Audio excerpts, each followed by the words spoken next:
Salut les amis, j'espère que ça va.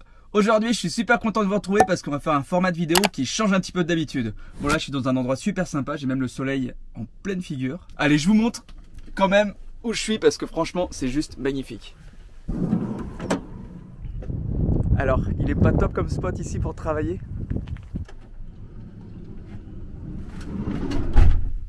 Allez, on passe aux choses sérieuses. Pour tout vous dire, il y a Erwan, donc mon frère à la maison qu'on va voir de temps en temps à la Baule, et Sarah, qui m'ont demandé de leur faire 2 projets d'inspiration pour leur extérieur. Alors ce sera sûrement pas le résultat final, mais en tous les cas, ils m'ont demandé 2 projets. Le premier sera dans un style plutôt local et le second sera dans un style plutôt Maroc, Ibiza, voilà, dans cet esprit-là. C'est parti, je vous emmène sur l'ordi et on regarde les 2 projets que je leur ai préparés. Le projet numéro 1. Donc sur la partie gauche, je l'ai réservé au stationnement. Dans les 2 projets, de toute façon, le stationnement sera sur cette partie-là. Donc on va se concentrer vraiment sur la partie du milieu, donc qui est entre la maison et le stationnement. Donc pour revenir sur le projet numéro 1, j'ai travaillé beaucoup de terrasses bois, de la pelouse et j'ai intégré également quelques arbres en pin maritime qui est une essence locale évidemment. On retrouve aussi de la cordyline et j'ai mis des éléments de déco type la planche de surf dans le fond pour rappeler le bord de mer, un petit peu de bois flotté, on le verra sur d'autres vues après. Donc voilà, là on est sur une vue juste au-dessus de l'entrée, donc on a le petit portillon là en partie basse. On a un petit salon qui se crée devant leur chambre du rez-de-chaussée avec la cordyline qui fait une coupure et permet de matérialiser l'entrée, le cheminement pour entrer dans la maison. Donc là on a une vue de l'autre côté. J'ai intégré également un bain nordique. C'est des systèmes de jacuzzi, moi je trouve ça vraiment sympa. Le problème souvent du jacuzzi, c'est qu'on n'a pas la possibilité de l'encastrer. C'est pas toujours très heureux en termes d'intégration, je trouve. Que le bain norvégien comme il est présenté ici, souvent c'est soit dans des essences locales ou du red cedar, mais en tout cas des matériaux nobles, et du coup ça devient plutôt un élément de déco et plus une verrue. Donc c'est pour ça que je suis parti sur un bain nordique. Alors des fois ils peuvent soit être électriques ou chauffer directement à bois avec du bois, et là on aura une cheminée. J'ai intégré un petit hamac entre 2 arbres. Pour séparer la partie du jardin et le stationnement, ici je l'ai fait en ganivelle. En fait c'est du châtaignier.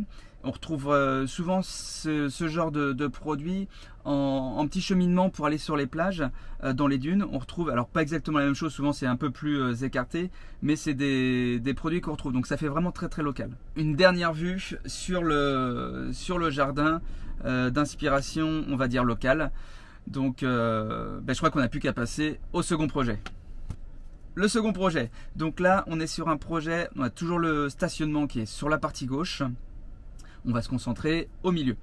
Donc en termes de matériaux, on n'a plus beaucoup de bois comme vous pouvez voir. On l'a remplacé par du béton. On a toujours beaucoup de pelouse parce que y a un moment il faut quand même mettre un petit peu de pelouse et un petit peu de végétation pour que ça soit sympa. J'ai mis des beaux palmiers qui vont accompagner le petit cheminement entre le stationnement et la maison. Et puis sur la partie droite pour délimiter l'entrée également, ce sont des bananiers. Donc sur cette vue, on voit bien les feuilles de bananier dont je vous parlais, avec un petit élément de végétation de pelouse devant la grande porte-fenêtre. Donc là je suis parti sur une salle à manger extérieure, plutôt en fer forgé. Et derrière j'ai intégré un spa à débordement. Alors ce que j'aime bien avec ce genre de spa, c'est que en fait les pompes sont décalées. Et là on peut se permettre de l'intégrer dans le sol. Et en fait ce qui dépasse c'est juste le débordement. Et ça fait vraiment des résultats super sympas. Je vous mettrai des photos. C'est un produit qui est fabriqué en France. Derrière on aperçoit une fosse dans laquelle j'ai intégré des coussins pour vraiment pouvoir se reposer, se relaxer, avec un mur de séparation qui lui est en maçonnerie pour faire la séparation avec les stationnements, dans lequel j'ai fait un mur de cactus et évidemment après avec des éclairages pour mettre tout ça en valeur. Là, on se rend bien compte de la partie fosse pour pouvoir prendre l'apéro ou se détendre en plein soleil, qui donne également sur le spa à débordement. Et pour finir, la dernière vue, la vue qu'ils auront quand ils auront garé leur voiture sur le parking et qu'ils arriveront chez eux. Voilà, donc ce petit cheminement un petit peu pour pouvoir aller chez soi avec des petites lanternes, des choses plutôt sympas. Et voilà pour les 2 projets que je vais leur présenter. Donc pour tout vous dire, ils les ont toujours pas vus, ils vont découvrir la vidéo en même temps que vous. Dites-moi vous en commentaire quelle version vous préférez, si c'est la version plutôt locale ou la version Marrakech. Et même si vous auriez fait totalement autrement, n'hésitez pas à l'exprimer en commentaire, c'est avec plaisir, c'est comme ça qu'on avance. Donc à vos commentaires, je vous souhaite à tous une très bonne soirée et je vous dis à très vite. Salut tout le monde, ciao!